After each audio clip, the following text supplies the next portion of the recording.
Olha, eu nunca fui uma pessoa que acredita nessas coisas de assombração, sabe? Sempre fui cético, pé no chão. Trabalho com contabilidade há 15 anos, lido com números, planilhas, coisas concretas.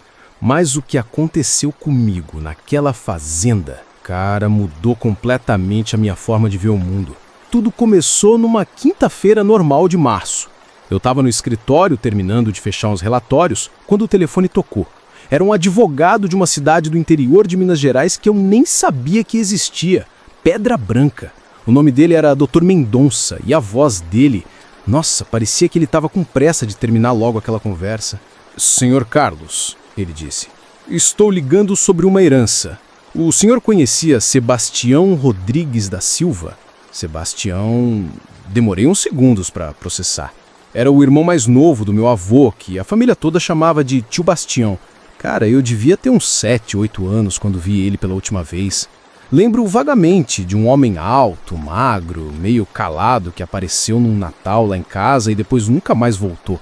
Minha mãe sempre falava dele meio estranho, como se fosse um assunto que ela não gostava muito de tocar. Conhecia. Ele era tio-avô meu. Pois é, o advogado continuou. E eu juro que dava para sentir o desconforto na voz dele. Ele faleceu no mês passado, ataque cardíaco. E, bem, deixou uma propriedade rural para o senhor. Cara, eu quase caí da cadeira. Uma fazenda? Para mim? Eu morava num apartamento de 2 quartos em Belo Horizonte. Nunca tinha pisado numa propriedade rural na minha vida, a não ser aquelas visitinhas de fim de semana na casa de algum amigo. Deve ter algum engano, eu disse. Por que ele deixaria uma fazenda para mim? O Dr. Mendonça pigarrou do outro lado da linha. Olha, Sr. Carlos, pelo testamento aqui, o senhor é o único herdeiro vivo da família dele. E tem uma carta que ele deixou explicando que queria deixar a propriedade para alguém de sangue novo. Foram as palavras dele. Sangue novo? Que expressão estranha, né? E a propriedade fica onde exatamente? Perguntei. Na zona rural de Pedra Branca. É uma fazenda grande, mais de 200 hectares. Casa colonial, terreno de plantio, algumas construções antigas. Ele pausou. Senhor Carlos, eu vou ser sincero com o senhor. Preciso que venha aqui para assinar os documentos da transferência. Mas o quê? Outro silêncio, mais longo dessa vez. A propriedade está abandonada há alguns anos. O seu tio-avô não morava mais lá. Ele tinha alugado um quartinho aqui na cidade mesmo. Dizia que a fazenda não era mais adequada para moradia. Adequada para moradia? Cara, na hora eu achei que podia ser problema de estrutura, né? Casa velha, sem manutenção, essas coisas. Como eu podia imaginar o que realmente estava me esperando? Quando o senhor pode vir até aqui? Ele perguntou. Porque, sinceramente, quanto mais rápido resolvermos essa questão, melhor para todos. A urgência na voz dele me chamou a atenção. Parecia que ele queria se livrar logo daquela responsabilidade. Posso ir no fim de semana, respondi. Mas Dr. Mendonça tem alguma coisa que eu preciso saber sobre essa propriedade? Mais uma pausa, longa demais para ser natural. Olha, senhor Carlos, é melhor conversarmos pessoalmente. Tem algumas particularidades que é melhor explicar cara a cara. E com isso ele encerrou a ligação, me deixando com um número de telefone, um endereço e uma sensação estranha no peito. Uma herança inesperada, uma fazenda abandonada e um advogado que parecia estar fugindo de alguma coisa. Naquela noite tentei pesquisar sobre Pedra Branca na internet. Cidadezinha de 3.000 habitantes, economia baseada na agropecuária, nada de especial. Mas quando pesquisei sobre a fazenda do tio Bastião, não achei absolutamente nada. Como se aquela propriedade não existisse nos registros online. Deveria ter sido o primeiro sinal de alerta. Mas eu estava empolgado com a ideia de ter uma fazenda, sabe? Tava até pensando em vender e usar o dinheiro para quitar o apartamento. Como eu estava enganado. No sábado de manhã, peguei meu Civic e parti para Pedra Branca. A viagem começou normal. Peguei a BR-040, depois as estaduais, aquela rotina de quem vai para o interior. O tempo estava meio fechado, sabe? Não chovia, mas tinha umas nuvens pesadas no céu que deixavam tudo meio acinzentado. As primeiras 2 horas foram tranquilas. Parei num posto de gasolina em Conselheiro Lafayette, tomei um café, conversei com o frentista. Cara normal, simpático. Mas quando comentei que estava indo para Pedra Branca, ele franziu a testa. Pedra Branca? Nossa, faz tempo que não vejo ninguém indo para lá, ele disse limpando as mãos no pano. Cidade pequena, né? Quase ninguém passa por lá. Continuei a viagem. Conforme eu ia entrando mais no interior, as cidades ficavam menores, as estradas mais estreitas. Sabe aquela sensação de que você está se afastando da civilização? Era exatamente isso que eu estava sentindo. Quando cheguei em Lagoa Dourada, a última cidade antes de Pedra Branca, parei numa padaria para almoçar. O lugar era simples, meio vazio. Só tinha eu, o dono da padaria, um senhor de uns 60 anos, e uma senhora idosa que estava tomando café no cantinho. "Vocês conhecem Pedra Branca?" Perguntei enquanto comia um pão de açúcar. O homem e a mulher se entreolharam. Aquele tipo de olhar que você sabe que significa alguma coisa. "Conheço", o dono respondeu, mas sem me olhar nos olhos. "Fica uns 40 quilômetros daqui." "É uma cidade pequena?" "Pequena e..." Ele hesitou. Quieta. Muito quieta. A senhora no canto fez o sinal da cruz. Juro por Deus, ela fez o sinal da cruz só de ouvir o nome da cidade. "Tem algum problema lá?" Insisti. Não. É só uma cidadezinha normal. Pessoal meio reservado. Mas eu via no rosto dele que tinha coisa. Sabe? Quando a pessoa quer falar alguma coisa, mas não fala? Era exatamente isso que eu estava sentindo. Eu tô indo visitar uma fazenda que herdei lá. Fazenda do Sebastião Rodrigues. Cara, a reação foi imediata. O homem deixou o pano cair no chão. A senhora idosa se benzeu de novo e saiu da padaria sem falar nada, deixando o café pela metade. "Senhor", o dono da padaria se aproximou de mim, baixando a voz. "O senhor vai mesmo para aquela propriedade?" "Vou por quê?" Ele olhou para os lados como se estivesse verificando se alguém estava ouvindo. "Olha, eu não sei de nada, certo? Mas aquela fazenda tem uma história ruim." "Que tipo de história?" "O tipo que a gente não comenta por aí." Ele balançou a cabeça. "O senhor parece ser gente boa. Se eu fosse o senhor, visitava só de dia e não ficava sozinho lá não." Saí da padaria com mais perguntas do que respostas. Que história ruim era essa? Por que todo mundo ficava estranho quando eu mencionava a fazenda? Os últimos 40 quilômetros até Pedra Branca foram os mais esquisitos da minha vida. A estrada era de terra batida, cheia de curvas fechadas entre morros cobertos de mata. E o silêncio... Cara, um silêncio pesado. Nem passarinho cantando, nem barulho de vento. Só o ronco do meu carro e a poeira levantando atrás. O que mais me chamou a atenção foi que eu não cruzei com nenhum carro nesse trajeto. Nenhum. Numa estrada rural, você sempre encontra pelo menos um caminhão, uma picape, alguma coisa. Mas nada. Era como se eu fosse a única pessoa transitando naquela região. E tem mais. Meu GPS começou a fazer umas coisas estranhas. Primeiro perdeu o sinal de satélite. Depois voltou, mas marcando que eu estava numa estrada que não existia no mapa. No final, simplesmente desligou sozinho. Tive que continuar seguindo as placas precárias que apareciam de vez em quando. Quando finalmente cheguei em Pedra Branca, já eram umas 4 da tarde. A cidade era exatamente como eu imaginava. Ruas de paralelepípedo, casas baixas, uma igrejinha no centro, aquela vibe de interior profundo. Mas tinha alguma coisa estranha no ar. Não sei explicar direito. Era como se a cidade estivesse vazia demais, sabe? Tinha gente, sim. Via algumas pessoas na rua, nas portas das casas, mas elas me olhavam de um jeito estranho. Não era curiosidade normal de cidade pequena, de quando chega alguém de fora. Era um olhar de... medo? Desconfiança? Não sei definir. Encontrei o escritório do Dr. Mendonça numa rua lateral. Uma casa antiga convertida em escritório, com uma plaquinha pequena na porta. Toquei a campainha e ele mesmo veio atender. Homem de uns 50 anos, baixinho, óculos grossos e a mesma pressa na voz que eu tinha notado no telefone. "Senhor Carlos, entre logo." Ele fechou a porta rapidamente atrás de mim, como se estivesse com medo de que alguém os visse juntos. E foi aí que eu comecei a entender que aquela herança não era a bênção que eu pensava que fosse. O Dr. Mendonça não perdeu tempo com conversa fiada. Me botou sentado numa cadeira de couro rachado na frente da mesa dele e começou a empurrar papel atrás de papel para eu assinar. Aqui e aqui, ele dizia apontando com uma caneta, sem nem me dar tempo de ler direito. Escritura, transferência de posse, quitação de impostos. Doutor, eu interrompi, o senhor não vai me explicar essas particularidades que mencionou no telefone? Ele parou de mexer nos papéis e me olhou por cima dos óculos. O suor estava escorrendo na testa dele, mesmo com o ventilador ligado. Olha, senhor Carlos, a fazenda está abandonada há uns 5 anos. Seu tio-avô saiu de lá meio abalado. Dizia que não conseguia dormir mais direito na propriedade. Abalado como? Sei lá, senhor Carlos. Ele falava umas coisas estranhas, sobre barulhos, sobre outras coisas. Mas o senhor sabe como é gente de idade, né? Às vezes a mente... Ele não terminou a frase, mas eu entendi o que ele estava insinuando. E sobre a família que morava lá antes? Perguntei. A reação dele foi imediata. As mãos pararam de tremer nos papéis e ele me olhou fixo. Que família? Ora, alguém devia morar na fazenda antes do meu tio-avô, né? Não, senhor Carlos. A propriedade sempre foi dele, desde que ele era jovem. Mas a voz dele estava diferente. Mais grave, mais tensa. Vamos terminar logo essa papelada?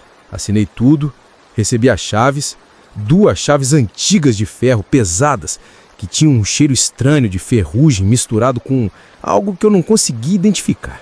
A fazenda fica uns 15 quilômetros daqui, ele disse, me entregando um papel com um mapa desenhado à mão. Segue essa estrada de terra até ver um portão de ferro preto. É lá. Doutor Mendonça, eu disse antes de sair, por que o senhor está tão nervoso? Ele suspirou fundo e tirou os óculos para limpar. Senhor Carlos, eu nasci e me criei aqui em Pedra Branca. Conheço essa região como a palma da minha mão. E tem lugares por aqui que... Bem, que é melhor deixar quietos. A fazenda do seu tio-avô é um desses lugares. Mas por quê? Algumas coisas não têm explicação, senhor Carlos. Só tem história. E a história daquela fazenda é melhor que fique enterrada. Saí do escritório dele com mais arrepios do que quando entrei. Era quase 5 da tarde quando cheguei na estrada que levava para a fazenda. O sol já estava baixo, criando umas sombras compridas entre as árvores. A estrada era ainda pior que a anterior, cheia de buraco, mato crescendo dos lados, como se ninguém passasse por ali há anos. Conforme eu dirigia, a mata foi ficando mais fechada. Aquele tipo de mata que parece que está te engolindo, sabe? As árvores se curvavam por cima da estrada, criando quase um túnel verde. E o silêncio, cara, era ensurdecedor. Nem passarinho, nem inseto, nem vento. Só o barulho do meu carro rompendo aquela quietude toda. Foi aí que eu vi. O portão. Era exatamente como o Dr. Mendonça tinha descrito. Ferro preto, mas estava muito pior do que eu imaginava. A ferrugem tinha tomado conta de quase tudo, criando umas manchas alaranjadas que pareciam sangue seco. O portão estava meio aberto, como se alguém tivesse passado por ali recentemente e não tivesse dado o trabalho de fechar. Saí do carro para abrir o portão completamente. Foi aí que eu senti o cheiro. Cara, como descrever aquele cheiro? Era como terra molhada misturada com algo adocicado, mas ao mesmo tempo podre. Como fruta passada, enterrada na lama. Me deu uma ânsia de vômito instantânea. Voltei para o carro e entrei na propriedade. A primeira coisa que me chamou a atenção foi o jardim. Ou melhor, o que tinha sobrado dele. Tinha sido um jardim grande, elaborado, com canteiros geometricamente organizados, mas agora era só mato alto, plantas que cresciam de forma desordenada, algumas com flores de cores muito vivas, vermelhas demais, roxas demais, que contrastavam com toda aquela decadência. E no meio daquela bagunça toda tinha uma fonte de pedra com uma estátua de anjo no centro. Só que o anjo... Cara, a cabeça do anjo estava virada para trás num ângulo impossível, como se alguém tivesse forçado ela a girar a 180 graus. A água não corria mais, mas o fundo da fonte estava cheio de uma água escura, parada, que refletia o céu de um jeito que me dava calafrios. E então eu vi a casa. Nossa Senhora. Era uma casa colonial grande, de 2 andares, com varandas extensas e colunas de madeira. Devia ter sido linda na época áurea, mas agora parecia uma carcaça. A tinta estava descascando, deixando a madeira nua aparente. Algumas janelas estavam abertas, outras fechadas com tábuas pregadas. O telhado tinha goteiras óbvias, dava para ver pelos buracos e telhas quebradas. Mas o que mais me impressionou foi que, apesar de todo o abandono, a casa parecia viva. Sei que é estranho falar isso, mas era a impressão que dava. Como se tivesse alguém lá dentro observando. Algumas janelas do 2º andar estavam abertas e eu juro que vi movimento atrás de uma delas. Só por um segundo, como se alguém tivesse se escondido rapidamente. Estacionei o carro bem na frente da varanda principal. Quando desliguei o motor, o silêncio voltou. Mas dessa vez não era um silêncio vazio. Era um silêncio expectante. como se a própria fazenda tivesse esperando alguma coisa. Peguei as chaves na mão e estavam geladas, mesmo com o calor que estava fazendo. E aquele cheiro estranho que eu tinha sentido no escritório do advogado estava mais forte agora. Não era só das chaves, era da propriedade inteira. Caminhei até a porta principal, uma porta de madeira maciça enorme, com trabalhos entalhados que pareciam contar alguma história. Só que os entalhos estavam gastos demais para eu conseguir decifrar o que representavam. Coloquei a chave na fechadura. Ela entrou perfeitamente, como se tivesse sido usada ontem. A porta abriu com um gemido longo, como se a própria casa estivesse reclamando da minha presença, e foi aí que aquele cheiro me atingiu em cheio. Era o mesmo cheiro das chaves, só que multiplicado por 100. Doce, podre, terroso e com algo mais. Algo que me fez pensar em metal enferrujado e em medo. Sei que é estranho, mas era como se o medo tivesse cheiro.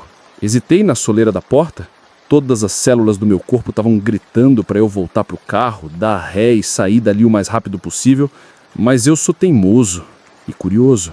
Então eu entrei. E cara, no segundo que pisei dentro daquela casa, eu soube que tinha cometido o maior erro da minha vida.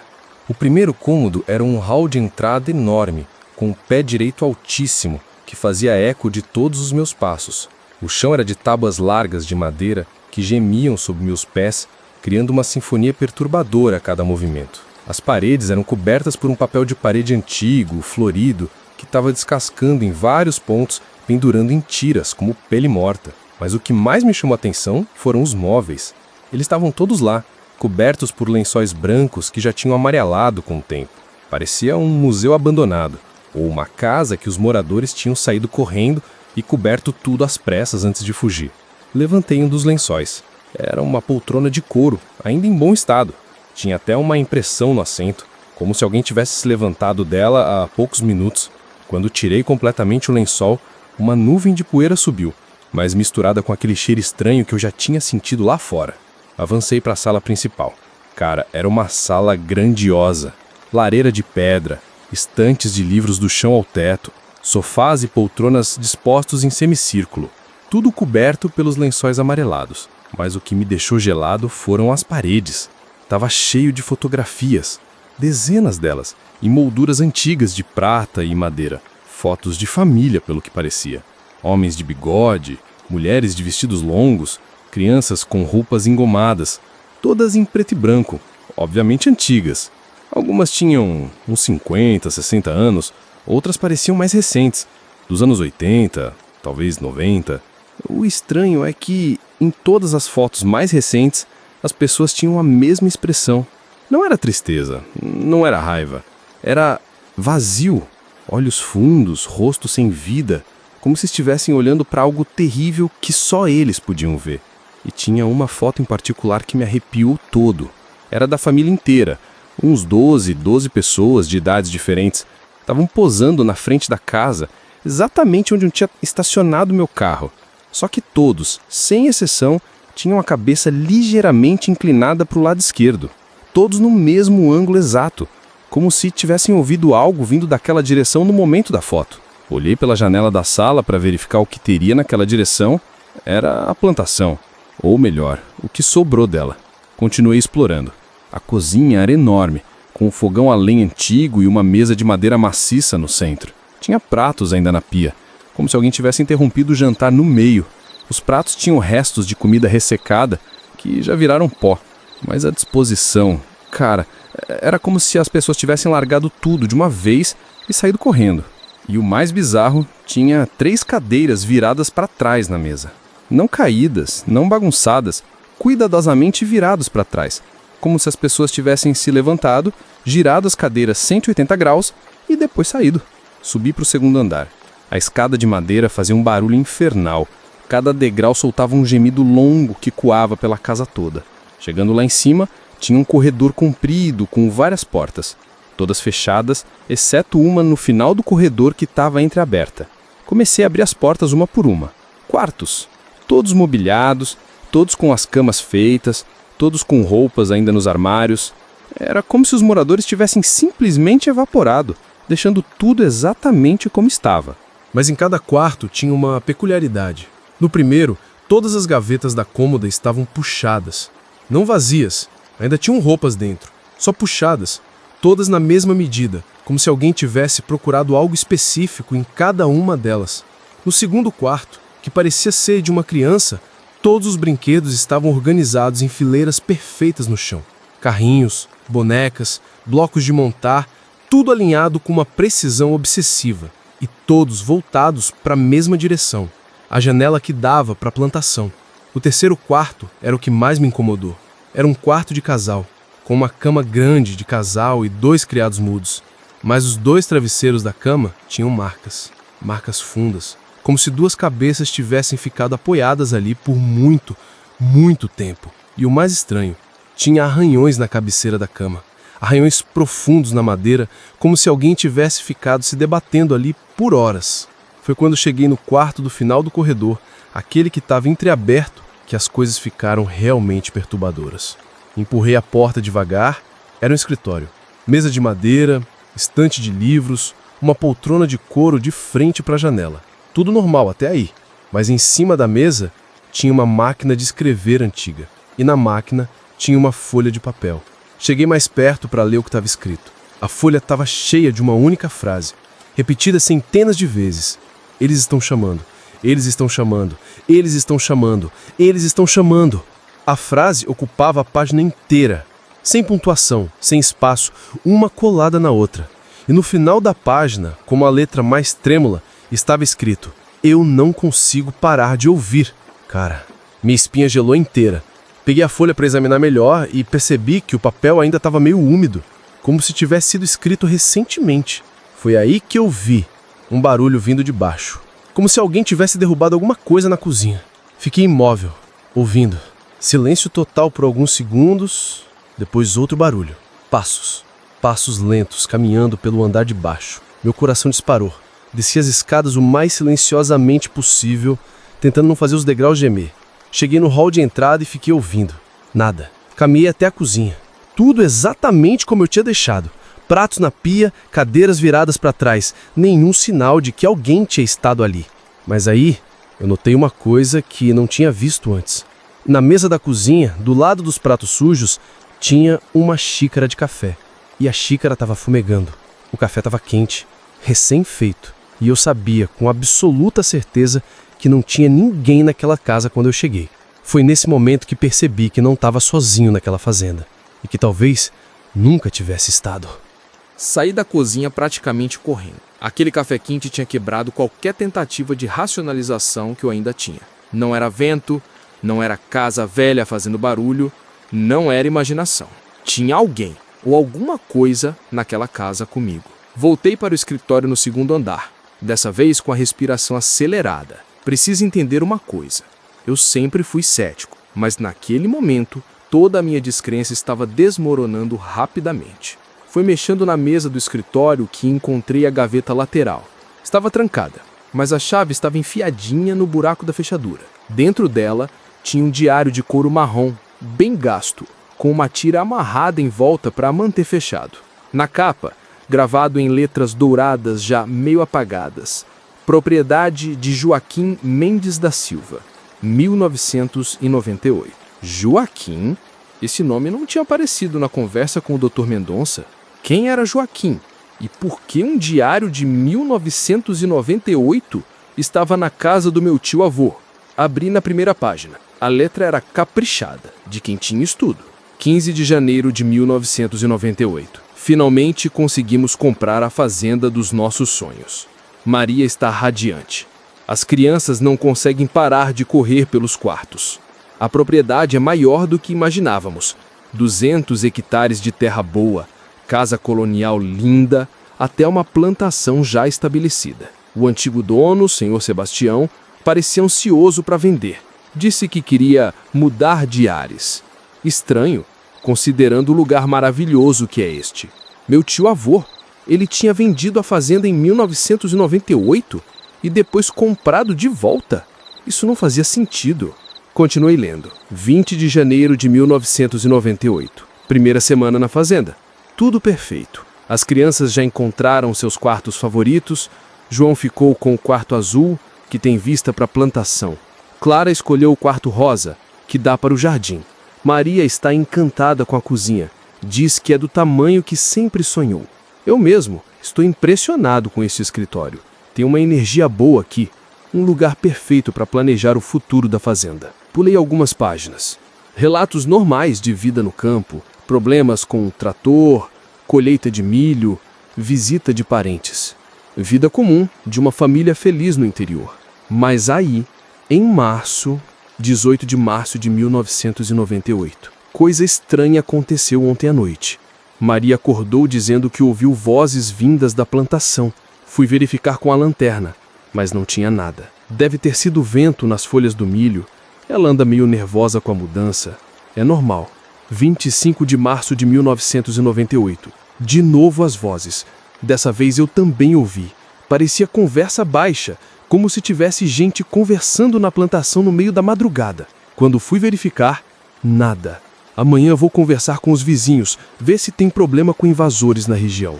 Minha mão estava tremendo enquanto virava as páginas. Reconheci aquelas vozes que ele estava descrevendo. 2 de abril de 1998. Conversei com o seu Antônio, o vizinho mais próximo. Ele ficou com uma cara estranha quando falei das vozes na plantação. Disse para eu ter cuidado, que esta terra tem memória. Que memória? Memória do quê? Tentei perguntar mais, mas ele mudou de assunto. 10 de abril de 1998. As crianças estão reclamando que não conseguem dormir direito. João diz que tem alguém sussurrando do lado de fora da janela dele de madrugada. Clara reclama de pesadelos. Maria está cada vez mais nervosa. Eu mesmo tenho notado que durmo mal aqui. Acordo várias vezes durante a noite com a sensação de que tem alguém me observando. As páginas seguintes mostravam uma deterioração gradual. A letra, antes caprichada, começava a ficar mais trêmula, mais apressada. 20 de abril de 1998. Maria encontrou João de manhã sentado na cama, olhando fixo para a janela. Ela perguntou o que ele estava fazendo e ele respondeu: "Estou ouvindo as instruções." Que instruções?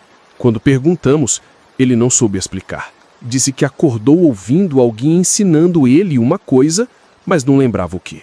25 de abril de 1998. Clara começou a andar pela casa de madrugada. Encontrei ela ontem parada na cozinha às 3 da manhã, organizando os pratos em fileiras. Quando perguntei o que estava fazendo, ela disse que eles pediram para deixar tudo arrumadinho. Estou começando a me preocupar seriamente.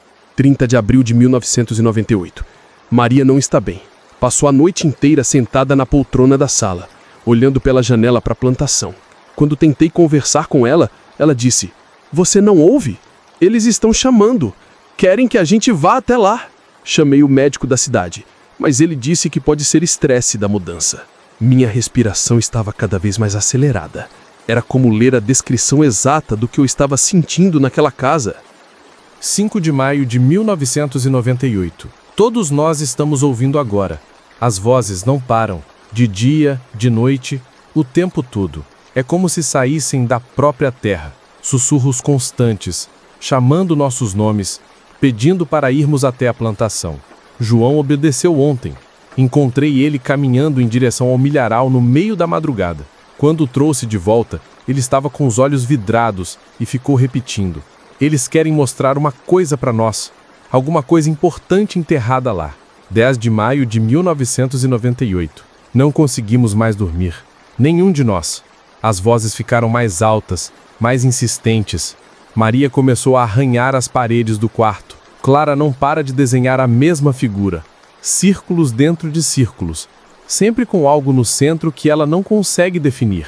E eu tenho escrito a mesma frase repetidamente sem nem perceber. Eles estão chamando. Não consigo parar. Era a mesma frase da máquina de escrever. A mesma. 15 de maio de 1998. Decidimos cavar. Não aguentamos mais.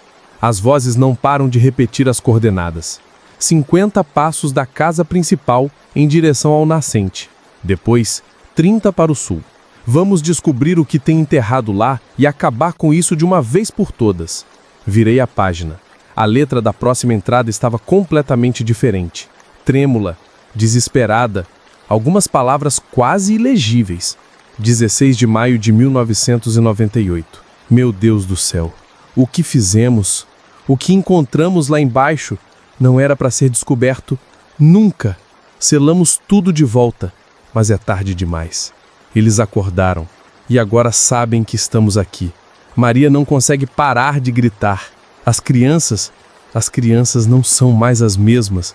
Olham para mim como se eu fosse um estranho. E eu sinto que minha mente está se fragmentando.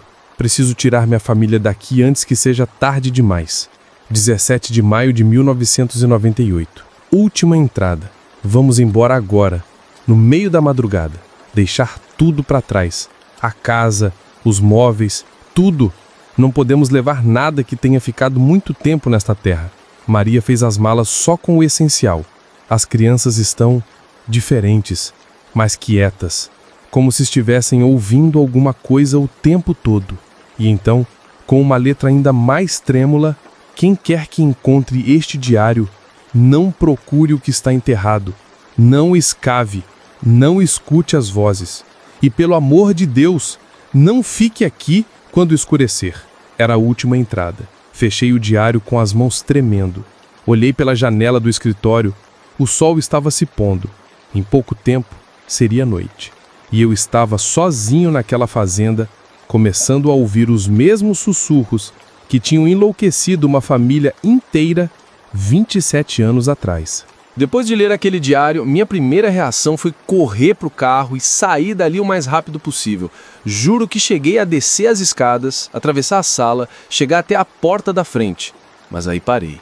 Cara, eu sei que pode parecer loucura, mas tinha uma parte de mim, talvez a parte mais teimosa, mais racional, que ainda não queria acreditar. Diário podia ser ficção. Família anterior podia ter tido problemas psiquiátricos. Tio-avô podia ter inventado histórias para valorizar a propriedade, criar um ar de mistério. E além disso, já estava escurecendo. A estrada de volta era ruim, cheia de buracos, e eu não conhecia o caminho direito. Dirigir de noite por aquelas estradas de terra seria perigoso. Ou pelo menos era isso que eu estava tentando me convencer. A verdade é que tinha algo me segurando ali. Uma curiosidade mórbida, sabe?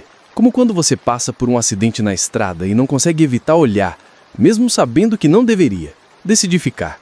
Uma noite só, pensei, para provar para mim mesmo que não tem nada de sobrenatural aqui. Como eu estava enganado.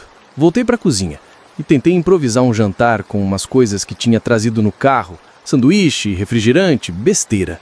Mas comer naquela cozinha, com aqueles pratos sujos na pia, com as cadeiras viradas para trás, cara, a comida não descia. O silêncio era perturbador. Em casa, na cidade, sempre tem barulho. Carro passando, vizinho assistindo TV, cachorro latindo, alguma coisa. Mas ali era um silêncio total, pesado, como se o mundo inteiro tivesse parado de existir além dos limites daquela fazenda. Tentei ligar a TV da sala. Funcionou, mas só pegava chiado. Rádio, a mesma coisa. O celular não tinha sinal. Era como se aquela propriedade existisse numa bolha, isolada do resto do mundo. Quando deu umas 9 da noite, resolvi escolher um quarto para dormir. Não queria ficar no quarto do casal. Aqueles raspões na cabeceira me davam arrepios. Nem no das crianças. Os brinquedos todos alinhados me deixavam incomodado. Escolhi um quarto menor, mais simples, que parecia ser de hóspedes. Tirei o lençol que cobria a cama. Estava limpo. Cheirava a naftalina. A cama parecia confortável. Tudo normal. Deitei de roupa mesmo, deixei um abajur aceso no criado mudo. Se ia ter que passar a noite ali, pelo menos não seria no escuro. Deve ter sido umas 10h30 quando começou. Primeiro foi um barulho lá embaixo, como se alguém tivesse aberto a porta da frente. Aquele mesmo gemido longo da dobradiça que eu tinha ouvido quando eu entrei. Fiquei imóvel na cama, ouvindo. Passos, lentos, deliberados, caminhando pelo hall de entrada. Deve ser o vento. Porta mal fechada, rajada de vento, mas os passos continuaram, subindo a escada, degrau por degrau, fazendo aquele gemido característico da madeira velha. Meu coração disparou. Levantei da cama devagar, tentando não fazer barulho. Caminhei até a porta do quarto e encostei o ouvido nela. Os passos pararam bem na minha frente, do outro lado da porta.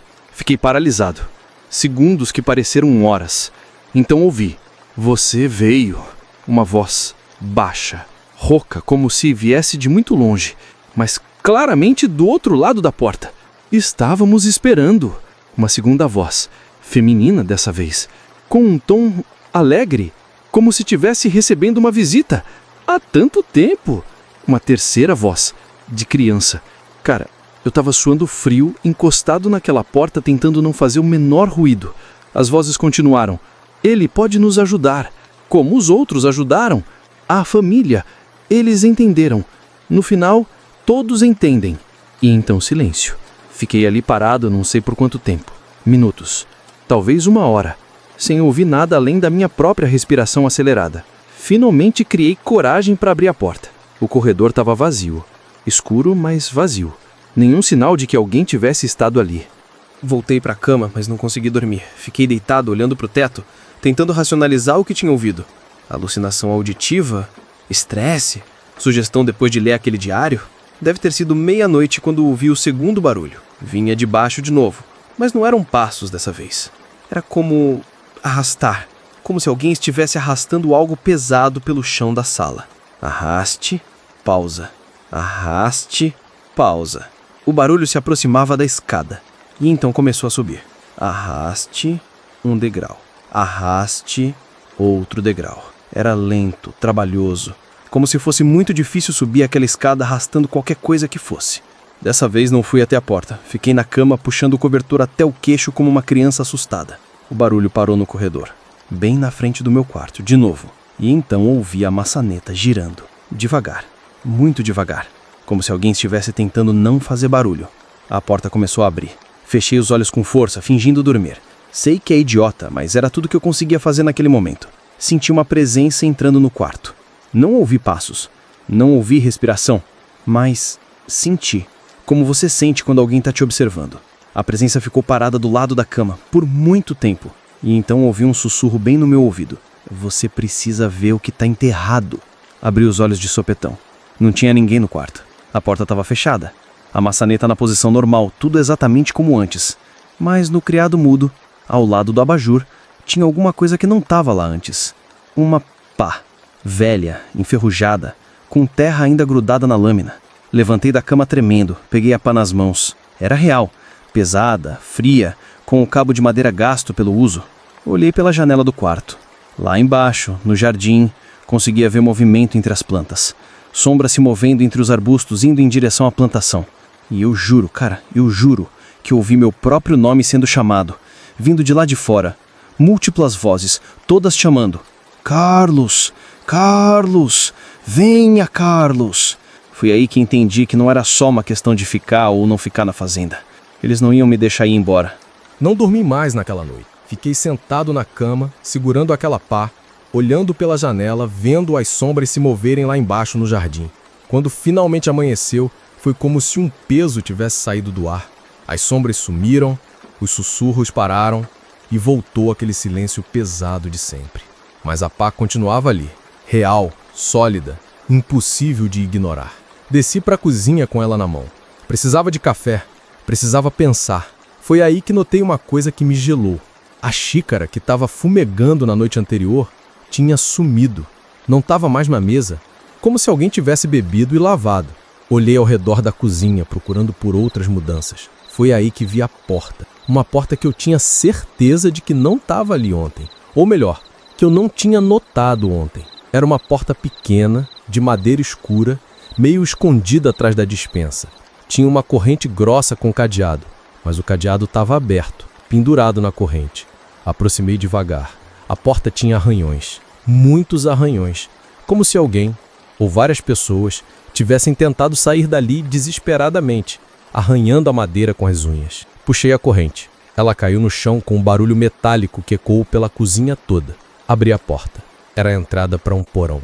Uma escada de pedra descia na escuridão. Um cheiro subiu de lá embaixo. Aquele mesmo cheiro doce e podre que eu sentia desde que cheguei na fazenda. Só que muito mais forte. Era quase insuportável. Peguei uma lanterna que encontrei numa gaveta da cozinha e comecei a descer. Cara, cada degrau que eu descia, o cheiro ficava pior. E mais uma coisa. As paredes da escada estavam cobertas de arranhões. Não só arranhões.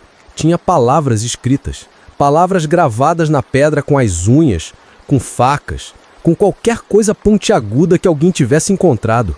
Socorro! Não deixem ele nos levar!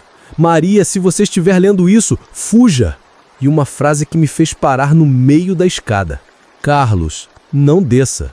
Meu nome, gravado na parede, mas a letra parecia antiga, como se tivesse sido feita há anos. Continuei descendo, mesmo com as pernas tremendo. O porão era maior do que eu esperava. Um salão comprido, com teto baixo, sustentado por pilares de pedra, e estava dividido em quartos, pequenos quartos improvisados, separados por paredes de pedra mal construídas. Cada quarto tinha uma porta de madeira, e cada porta tinha correntes do lado de fora, como celas. Entrei no primeiro quarto. Era pequeno, apertado, com uma janelinha minúscula que deixava entrar só um filete de luz. Tinha um colchão no chão, todo manchado, e as paredes. As paredes estavam cobertas de desenhos. Desenhos feitos com sangue seco. Círculos dentro de círculos, exatamente como o diário descrevia que Clara desenhava. Só que estes eram muito mais elaborados, mais detalhados. E no centro de cada círculo, sempre a mesma figura. Algo que parecia ser uma pessoa, mas distorcida. Membros muito longos, cabeça inclinada num ângulo impossível, boca aberta como se estivesse gritando. No segundo quarto, encontrei algo pior. Tinha nomes gravados na parede, nomes e datas. Joaquim Mendes da Silva, maio 1998. Eu fui um idiota. Maria Silva, maio 1998. Perdão, meus filhos. João Silva, 8 anos. Não quero mais ouvir. Clara Silva, 6 anos. Mamãe, onde você está? E embaixo de todos esses nomes, com uma letra mais fraca, mais trêmula, Sebastião Rodrigues. Junho 1998. Eu deveria ter queimado tudo. Meu tio-avô, ele tinha estado ali embaixo também. No terceiro quarto, o menor de todos, tinha só uma coisa: um buraco no chão. Um buraco perfeitamente redondo, de uns 2 metros de diâmetro, que descia mais fundo do que minha lanterna conseguia iluminar. E na borda do buraco, espalhados como se alguém tivesse jogado com pressa, havia ossos. Ossos pequenos, que pareciam ser de animais. Pelo menos eu esperava que fossem de animais. Foi quando iluminei melhor a parede atrás do buraco que vi a última mensagem. Esta estava escrita com tinta vermelha. Pelo menos eu torcia para que fosse tinta. Ele está aqui embaixo. Ele sempre esteve. Nós apenas o libertamos. E embaixo, numa letra que reconheci do diário, a família Silva tentou selar o buraco novamente em maio de 1998. Falhamos. Ele nos pegou um por um. Quem encontrar isto, corram. Não tentem ser heróis como nós tentamos ser. Cara, minhas pernas estavam bambas. Sentei no chão do porão, tentando processar o que estava vendo. Aquela família não tinha simplesmente enlouquecido e fugido. Eles tinham sido presos ali embaixo, presos pelo próprio medo, ou por algo pior. E meu tio-avô, ele tinha voltado. Depois que a família sumiu, ele tinha recomprado a propriedade e vindo investigar. E tinha acabado na mesma situação. Foi aí que percebi uma coisa aterrorizante. As correntes dos quartos estavam do lado de fora das portas. O que significa que não eram para impedir alguém de entrar. Eram para impedir alguém de sair. Alguém tinha trancado aquela família ali embaixo e, pela disposição dos ossos, pelas mensagens desesperadas nas paredes, eles tinham ficado presos tempo suficiente para que acontecesse algo terrível com eles. Subi do porão correndo. Precisava sair dali, pegar o carro e partir imediatamente. Mas quando cheguei na cozinha, a porta que levava ao jardim estava trancada. Tentei a da frente, também trancada. Todas as janelas do térreo trancadas. E as chaves do meu carro tinham sumido do meu bolso. Foi quando ouvi aquela voz de novo. A mesma voz rouca da noite anterior. Você viu os quartos que preparamos para você, Carlos? Olhei ao redor. Ninguém. Não se preocupe. Não vai ser por muito tempo. Só até você nos ajudar com uma pequena tarefa. A pá está na sua mão por um motivo. Olhei para baixo. Estava segurando a pá sem nem perceber. 50 passos da casa principal em direção ao nascente. Depois, 30 para o sul. Você leu no diário. Você sabe onde é. Então entendi. Não era para eu sair dali. Nunca foi. Eu tinha sido trazido ali com um propósito específico. Eles queriam que eu desfizesse o que a família Silva tinha tentado selar há 27 anos atrás. Passei o resto da manhã tentando forçar as portas e janelas, procurando as chaves do carro, tentando fazer o celular pegar sinal. Nada funcionava. Era como se a fazenda tivesse se transformado numa prisão invisível. Por volta do meio-dia, quando eu estava quase entrando em pânico, ouvi um barulho que me fez parar tudo o que estava fazendo. O som de um motor se aproximando. Corri para a janela da sala. Era uma caminhonete velha, dessas de fazendeiro, levantando uma nuvem de poeira na estrada. Meu coração disparou de alívio. Alguém vinha me visitar. Talvez eu pudesse pedir ajuda, pedir carona, qualquer coisa para sair dali. A caminhonete parou no portão da propriedade, mas quem estava dirigindo não entrou. Ficou lá parado, buzinando. 3 buzinadas curtas, depois uma pausa, depois mais 3. Como um código. Saí correndo da casa em direção ao portão. Era um homem idoso, de uns 70 anos, com um chapéu de palha e uma barba grisalha bem cuidada. Ele me olhou com uma expressão que misturava curiosidade e preocupação. "O senhor é o Carlos?" ele perguntou, sem desligar o motor. "Sou sim. Como o senhor sabe meu nome?" "Seu Sebastião falou de você antes de morrer. Diz que um parente dele ia vir para cá um dia." "Você passou a noite aqui?" "Passei. Por quê?"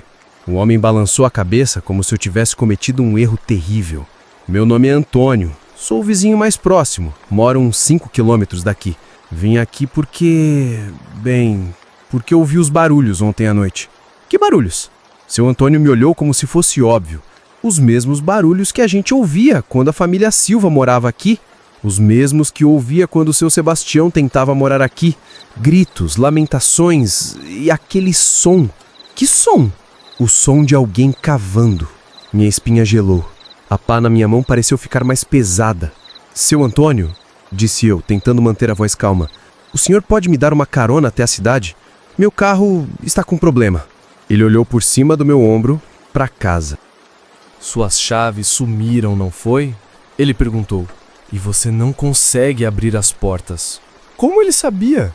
Aconteceu a mesma coisa com a família Silva e com seu Sebastião. Seu Antônio suspirou. "Carlos, sinto muito, mas eu não posso te levar daqui." "Por que não?" "Porque se eu fizer isso, ele vai atrás de mim e da minha família." O medo na voz dele era palpável. "Eu já vi o que ele faz com quem interfere nos planos dele." "Ele quem? Do que o senhor está falando?" Seu Antônio desligou o motor e acendeu um cigarro com as mãos tremendo. "Carlos, quantos anos você tem?" 34. "Eu tenho 73. Nasci e me criei desta região. Meu pai já morava aqui quando essa fazenda foi construída, lá pelos anos 1920. E eu vou te contar uma coisa que nunca contei pra ninguém, nem pra minha própria mulher." Ele deu uma tragada longa no cigarro. "Em maio de 1998, eu estava na varanda da minha casa quando ouvi os gritos. Não eram gritos normais, Carlos. Eram gritos de puro terror. Vinham dessa propriedade aqui. Durou a noite inteira. E o senhor não foi ajudar?" "Fui. No dia seguinte, quando os gritos pararam. Vim aqui na minha caminhonete, igual hoje." Ele apontou para o portão, mas o portão estava trancado por dentro. Tive que pular a cerca. Seu Antônio ficou em silêncio por alguns segundos, como se estivesse revivendo a memória. A casa estava vazia, Carlos, completamente vazia. Mas tinha sinais de luta. Móveis virados, vidros quebrados, sangue nas paredes e um cheiro que nunca esqueci. O mesmo cheiro doce e podre que eu sentia. E a família? Nunca mais foi vista. Joaquim, Maria, as 2 crianças, simplesmente sumiram do mapa. A polícia veio, investigou, mas não encontrou nada. Caso arquivado como desaparecimento. Mas o senhor viu alguma coisa? Seu Antônio jogou o cigarro no chão e pisou em cima. Vi as pegadas, Carlos. Pegadas saindo da casa, atravessando o jardim, indo em direção à plantação. Pegadas de 4 pessoas, 2 de adulto, 2 de criança. Ele me olhou fixo, mas não eram pegadas normais. Como assim? Eram arrastadas, como se as pessoas estivessem sendo puxadas, forçadas a caminhar para algum lugar contra a vontade delas. Senti um arrepio subir pela espinha. E seguiram as pegadas até onde? Até um ponto específico da plantação. 50 passos da casa em direção ao nascente, depois 30 para o sul. Ele parou e me olhou. Você conhece esse local, não é? Eu sabia exatamente onde era. Lá, as pegadas paravam, simplesmente paravam, como se as 4 pessoas tivessem desaparecido do nada. Seu Antônio balançou a cabeça, mas o chão estava revirado, como se alguém tivesse cavado um buraco e depois tapado de novo. O senhor cavou para ver o que tinha? Carlos, eu posso ser velho, mas não sou idiota. Saí dali correndo e nunca mais voltei. Até hoje. E o meu tio-avô? Sebastião apareceu uns meses depois. Disse que ia recomprar a propriedade e investigar o que tinha acontecido com a família. Tentei desencorajar ele, mas você sabe como é homem teimoso. Seu Antônio suspirou. Ele ficou aqui 2 anos. 2 anos tentando descobrir a verdade. E descobriu?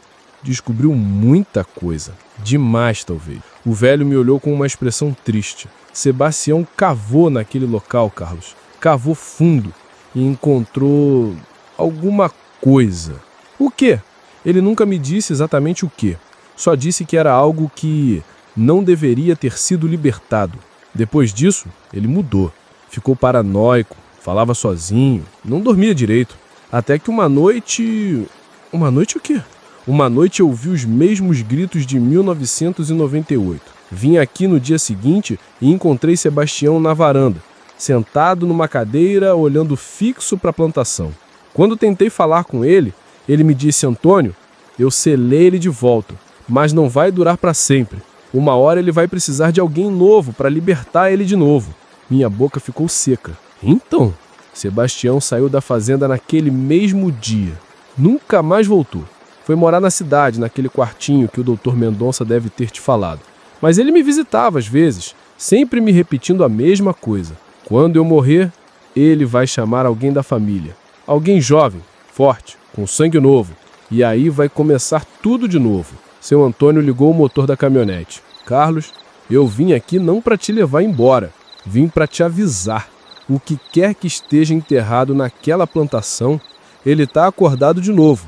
E ele escolheu você para fazer o trabalho sujo dele. Que trabalho sujo? O mesmo que fez a família Silva fazer em 1998. O mesmo que fez seu tio-avô fazer depois. Ele me olhou com pena. Ele vai fazer você cavar, Carlos. Vai fazer você libertar ele completamente dessa vez. E se eu não fizer? Seu Antônio começou a dar ré com a caminhonete. Carlos, pelo que eu sei da história dessa fazenda, ninguém nunca teve escolha nessa questão. E com isso, ele foi embora, me deixando sozinho com a pá na mão e a certeza de que o meu destino já estava selado.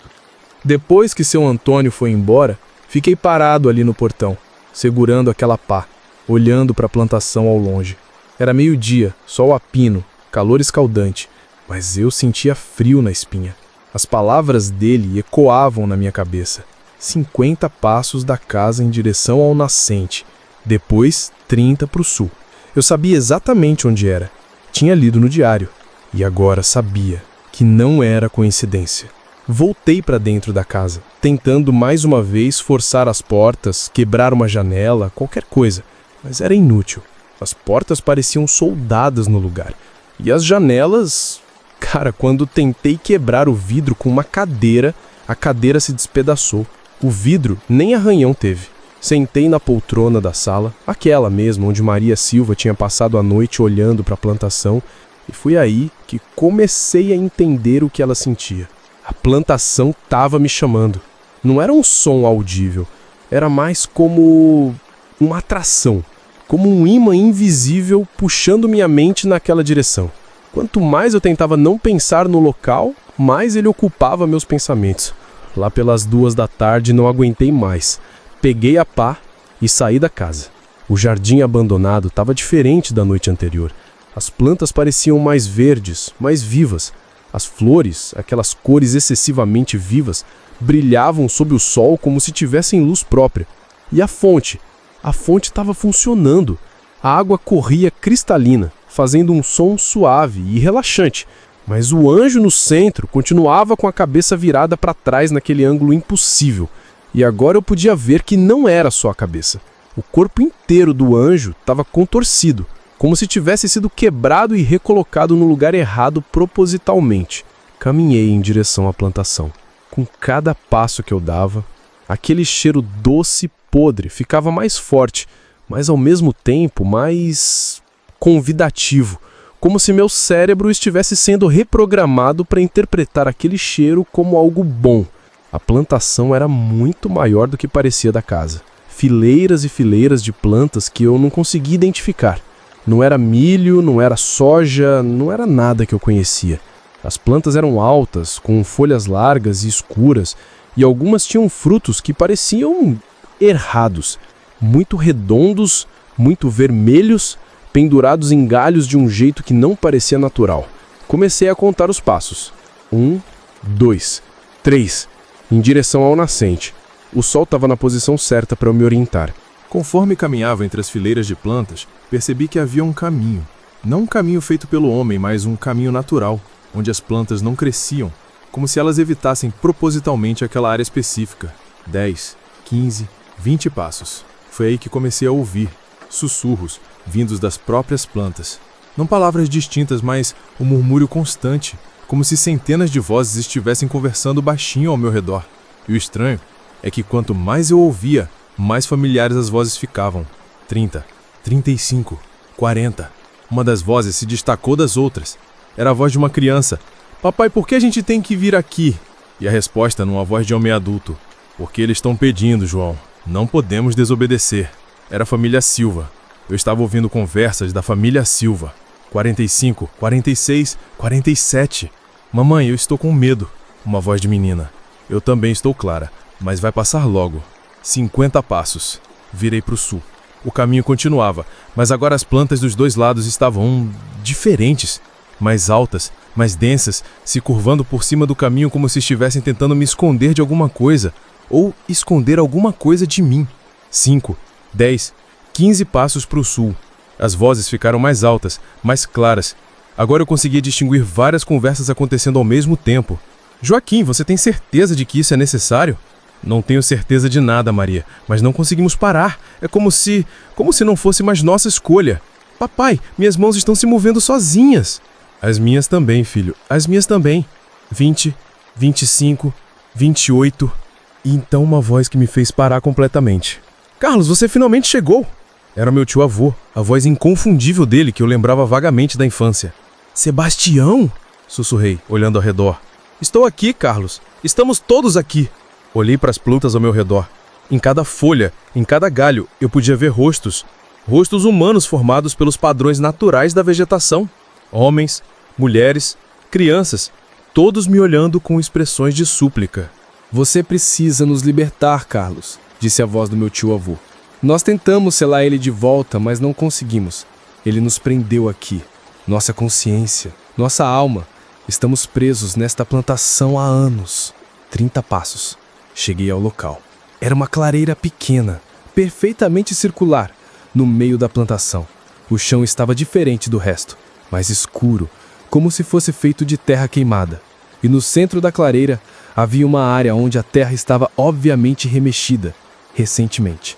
Ele está logo ali embaixo, Carlos, disse a voz de Joaquim Silva, esperando há tanto tempo, precisando de alguém para tirá-lo dali. Mas quem é ele? Perguntei em voz alta. Várias vozes responderam ao mesmo tempo, criando um coro perturbador. Nós não sabemos. Algo antigo, algo que estava aqui muito antes da fazenda, algo que se alimenta de medo, de desespero, de alma. Levantei a pá. Ela estava pesada na minha mão, mas ao mesmo tempo parecia estar se movendo sozinha, me guiando para o local exato onde eu deveria começar a cavar. Não demora muito, disse a voz do meu tio-avô. Alguns metros apenas, e então você vai entender tudo. E depois? O que acontece depois que eu cavar? Silêncio. Todas as vozes pararam ao mesmo tempo. Então, vinda de muito fundo, debaixo da terra, ouvi uma voz diferente, mais grave, mais antiga, que fazia meus ossos vibrarem.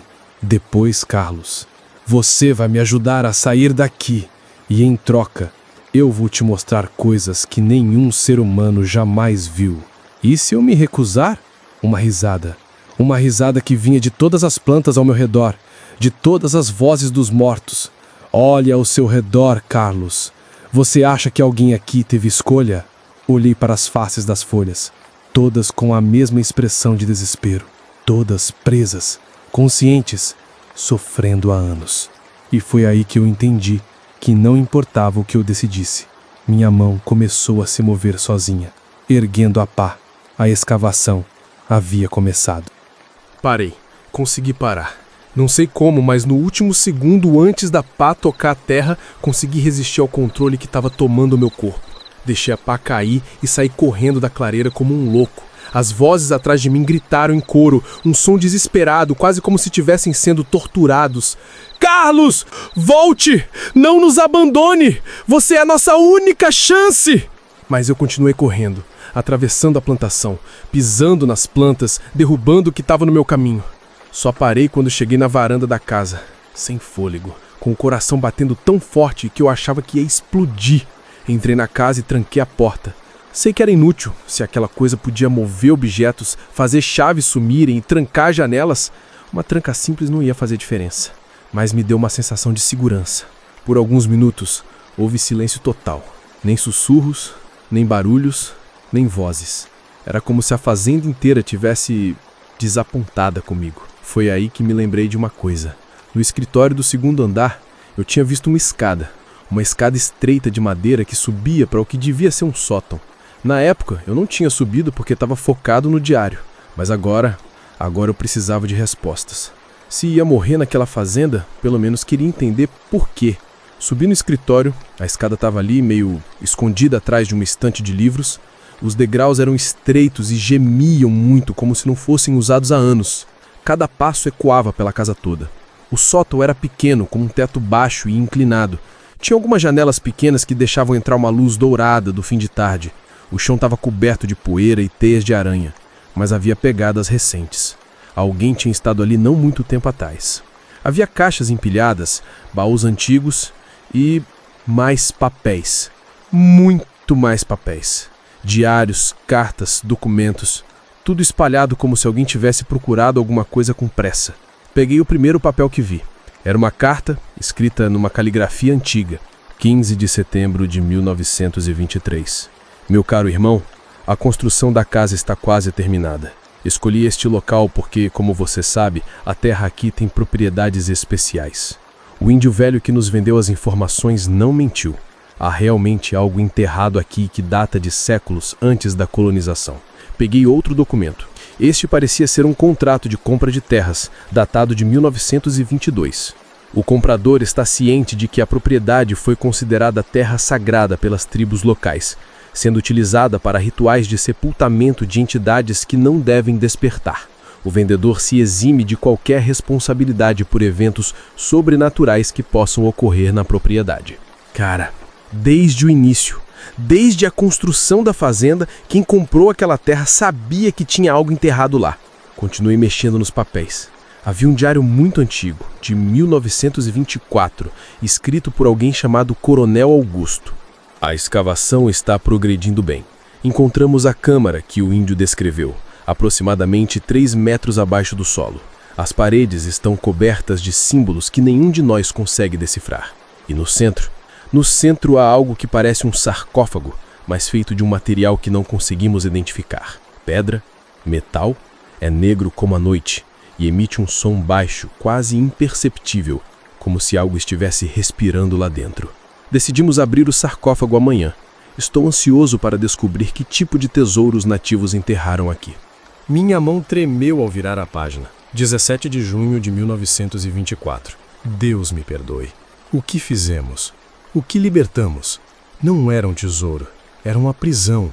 Uma prisão feita para manter algo que não deveria existir neste mundo. Assim que abrimos o sarcófago, uma escuridão saiu de dentro dele. Não uma escuridão física, mas algo mais profundo. Uma escuridão que entrou na nossa mente, nas nossas almas. Meus trabalhadores não são mais os mesmos. Olham para mim com olhos vazios e sussurram coisas numa língua que nunca ouvi.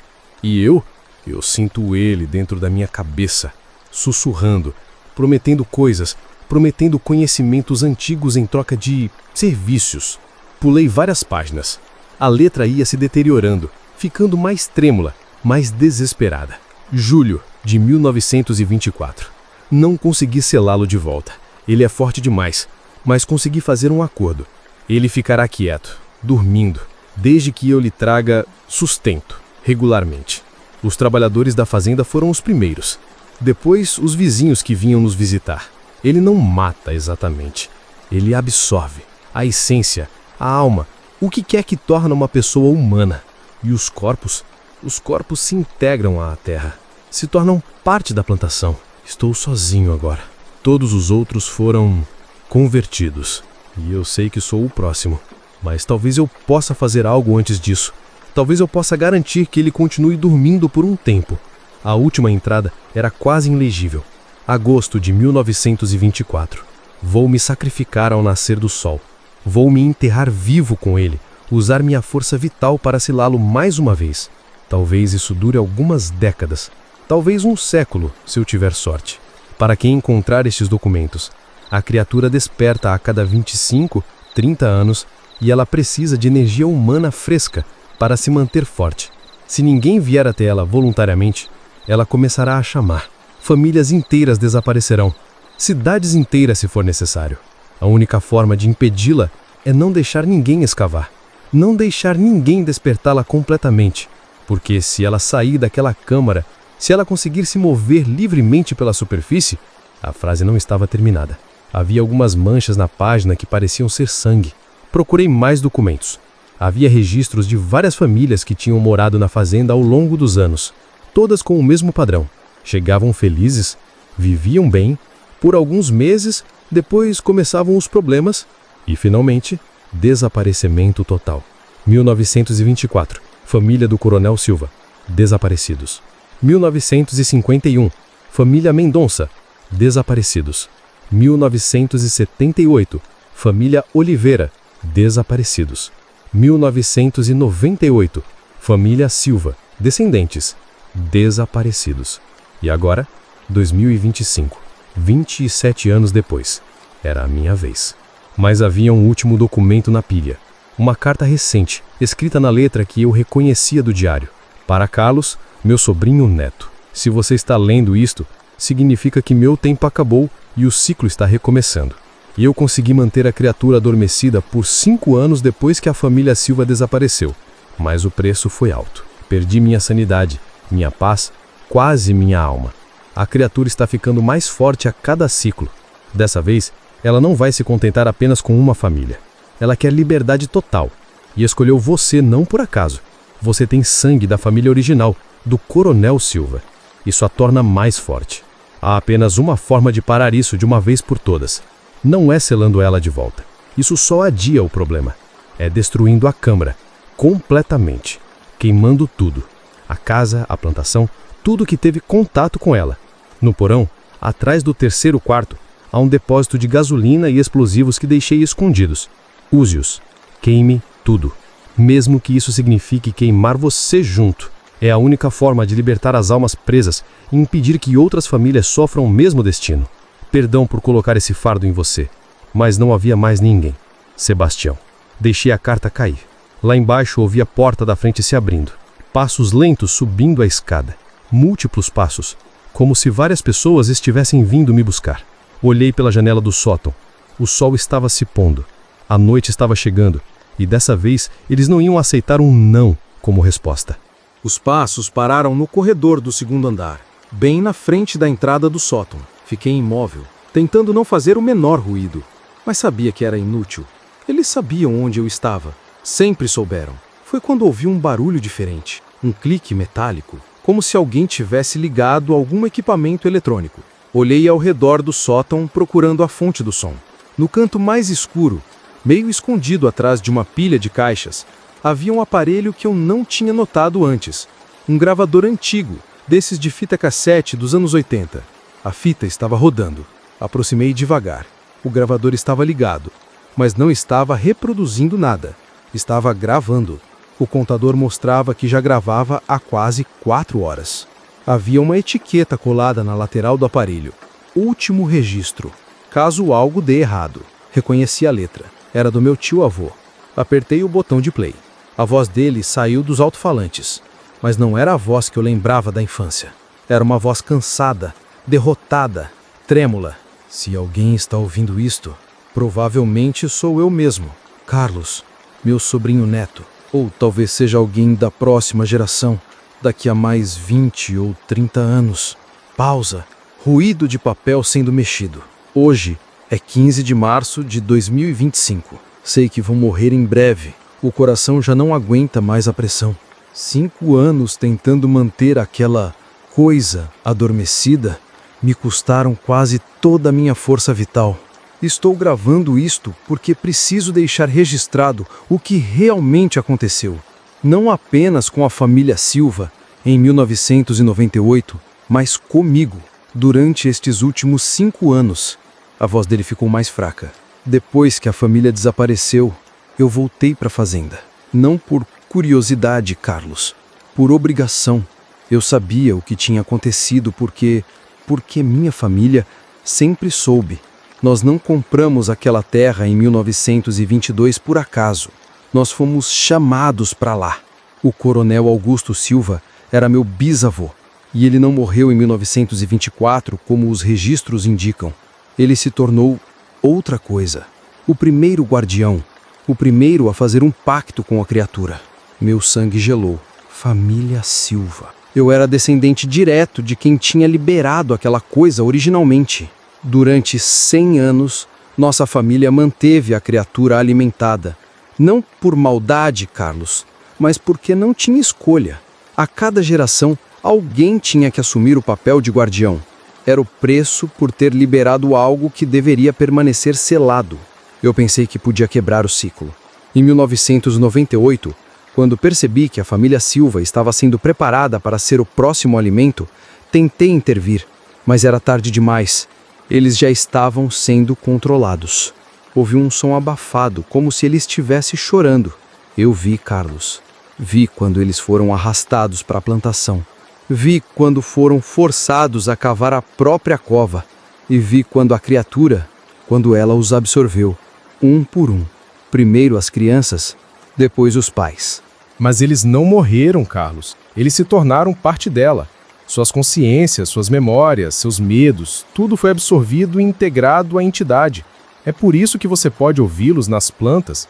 Eles estão vivos dentro dela, sentindo tudo, conscientes de tudo, mas incapazes de resistir. A gravação parou por alguns segundos. Quando voltou, a voz dele estava mais desesperada. Depois de 1998, fiz um novo pacto. Ofereci minha própria força vital em troca de alguns anos de paz.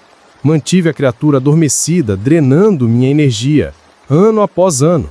Mas o preço foi minha sanidade. Durante estes 5 anos, ela esteve dentro da minha mente, mostrando-me visões, o passado, o futuro, outras dimensões, outras realidades. Ela me mostrou o que ela realmente é, Carlos. A voz dele ficou quase inaudível. Não é apenas uma criatura. É um fragmento de algo muito maior, uma consciência coletiva de uma raça que existiu muito antes dos humanos. Eles foram aprisionados pelos nativos porque estavam tentando voltar a este plano de existência.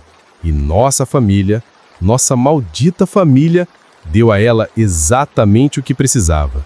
Uma âncora, uma forma de se manifestar fisicamente neste mundo. Barulhos no fundo da gravação, passos, sussurros distantes. Carlos, se você está ouvindo isto, significa que ela escolheu você como próximo guardião. Mas desta vez é diferente. Ela não quer apenas se alimentar. Ela quer liberdade total. Quer usar seu corpo, sua juventude, para se manifestar completamente. E se ela conseguir isso, se ela conseguir se corporificar através de você, não será mais apenas nossa família que sofrerá. Será toda a humanidade. A voz dele agora estava sussurrando. Há apenas uma forma de parar isso. Os explosivos que deixei no porão não são suficientes para destruir a criatura, mas podem destruir a âncora. Podem quebrar a ligação dela com este plano de existência. Mas, Carlos, para fazer isso funcionar, você precisa estar conectado com ela quando a explosão acontecer. Precisa estar na câmara, em contato físico com a entidade para que a ruptura dimensional leve ela junto. Minha respiração parou. É o sacrifício, eu sei. Mas é o único jeito de garantir que nenhuma outra família passe pelo que passamos. Que nenhuma outra criança seja arrastada consciente para dentro daquela coisa. Carlos, eles estão vindo me buscar. Meu tempo acabou. No porão. 3º quarto. Parede do fundo. Há um compartimento secreto. Lá tem tudo o que você precisa. Explosivos. Detonador. E as instruções exatas de como chegar à câmara original. Lembre-se, você precisa estar em contato direto com a entidade quando a explosão acontecer. É a única forma de garantir que ela seja puxada de volta para a dimensão de onde veio. E Carlos, perdão. Perdão por toda a nossa família. Perdão pelo que vamos fazer com você. A gravação terminou com um grito abafado e o som de passos se afastando. Fiquei ali, no sótão, segurando o gravador, processando o que tinha ouvido. Não era apenas sobre salvar minha vida. Era sobre salvar todo mundo. E a única forma de fazer isso era morrendo. Lá embaixo, ouvi a porta da frente bater com força. Depois, silêncio. Mas desta vez o silêncio era diferente. Era expectante. Como se toda a fazenda estivesse segurando a respiração, esperando minha decisão. Desci do sótão com uma determinação que não sabia que tinha. Se ia morrer mesmo, pelo menos ia ser em meus próprios termos. E levando aquela maldita criatura comigo. Desci as escadas com uma calma estranha. Era como se, finalmente sabendo a verdade completa, eu tivesse encontrado uma paz que não sentia desde que cheguei naquela fazenda maldita. A casa estava diferente. Mais escura, mesmo com as luzes acesas. As sombras pareciam mais densas, se movendo independentemente de qualquer fonte de luz. E o cheiro, aquele cheiro doce e podre, estava em todo lugar agora. Tão forte que eu mal conseguia respirar. Cheguei na cozinha. A porta do porão estava escancarada, como um convite, ou como uma armadilha. Desci os degraus pela 2ª vez, mas agora com um propósito. No 3º quarto, aquele com um buraco no chão, procurei a parede do fundo que meu tio-avô tinha mencionado. Encontrei o compartimento secreto atrás de uma pedra solta. Dentro havia exatamente o que ele tinha prometido: 3 blocos de explosivo militar, um detonador eletrônico e um papel com instruções escritas à mão. As instruções eram simples e aterrorizantes. 1. Coloque os explosivos ao redor da câmara original 3 metros abaixo do buraco. 2. Configure o detonador para 60 segundos. 3. Entre em contato físico direto com a entidade. 4. Ative o detonador. 5. Não tente escapar. A ruptura dimensional só funciona se você estiver em contato com ela no momento da explosão. Peguei o equipamento e subi de volta para a cozinha. Mas quando cheguei lá, não estava mais sozinho. Eles estavam todos lá. A família Silva, Joaquim, Maria, João, Clara, parados na cozinha, me olhando. Mas não eram exatamente humanos. Era como se fossem feitos de sombra e memória, translúcidos, com os rostos ligeiramente distorcidos. E meu tio-avô estava com eles, Sebastião, mais sólido que os outros, mas com a mesma expressão vazia nos olhos. Carlos, disse a voz de Joaquim, mas sua boca não se movia. Não faça isso. Há outra forma, disse Maria. Você pode se juntar a nós, ser parte da família maior. Não dói, sussurrou Clara com a voz de criança. Depois de um tempo, você nem lembra como era estar sozinho na sua própria mente. Meu tio-avô se aproximou. Carlos, eu menti na gravação. Os explosivos não vão funcionar. Só vão deixá-la mais irritada. A única coisa que você vai conseguir é se matar à toa. Por um momento, hesitei. E se ele estivesse certo? E se eu estivesse prestes a me matar por nada? Mas então olhei nos olhos dele, nos olhos de todos eles, e vi a verdade. Eles estavam desesperados. Não queriam que eu os salvasse. Queriam que eu me juntasse a eles na prisão eterna. Porque a solidão lá dentro era pior que a morte.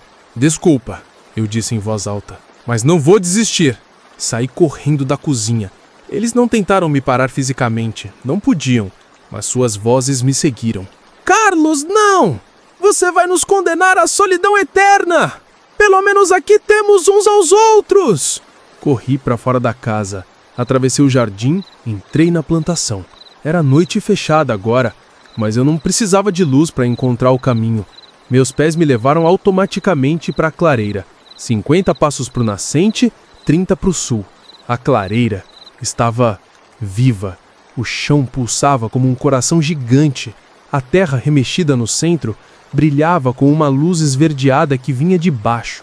E o buraco que a família Silva tinha cavado em 1998 estava aberto de novo. 3 metros de profundidade, exatamente como as instruções indicavam. Desci com os explosivos na mão. A câmara na qual entrei era exatamente como o Coronel Silva tinha descrito em 1924. Paredes cobertas de símbolos estranhos que pareciam se mover quando você não estava olhando diretamente para eles. E no centro, o sarcófago. Era feito de um material que eu nunca tinha visto. Negro como o espaço, mas com uma textura que parecia líquida e sólida ao mesmo tempo. E estava aberto. A tampa estava jogada de lado, revelando um interior que parecia se estender para muito mais fundo do que deveria ser fisicamente possível. E de dentro dele, saiu um som. Não era respiração, era como sussurros. Milhares de vozes sussurrando simultaneamente numa língua que fazia meus ouvidos doerem só de escutar. Coloquei os explosivos ao redor da câmara, exatamente como instruído. Configurei o detonador para 60 segundos. E então, respirei fundo e me aproximei do sarcófago. Quando olhei para dentro, vi tudo. Vi a verdadeira forma da criatura. Não era apenas uma entidade, era uma rede de consciências interconectadas de uma raça que existiu muito antes da humanidade. Eles tinham sido banidos desta realidade pelos nativos, não por maldade, mas porque eles estavam tentando se expandir, absorver, transformar tudo em extensões de si mesmos. E eu vi todas as almas que ela tinha absorvido ao longo dos séculos, centenas delas, todas conscientes, todas sofrendo, todas presas numa teia de conexões forçadas que as mantinham unidas contra a vontade.